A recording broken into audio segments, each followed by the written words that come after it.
हायकोर्टानं Hyderabad gazetteer विरोधातली याचिका फेटाळली तरी जी.आर. विरोधातील जवळपास 10 याचिकांवर सुनावणी अजून बाकी आहे.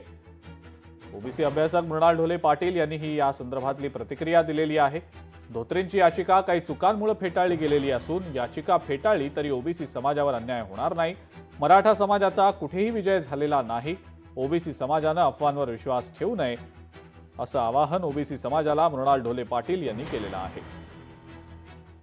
ॲडव्होकेट विनोद धोत्रे यांनी जी PIL दाखल केली होती मुंबई हायकोर्टमध्ये, त्याच्यामध्ये कोर्टाने फक्त एवढं विचारलेलं आहे की तुमचा त्याच्यामध्ये लोकल स्टँड आहे का.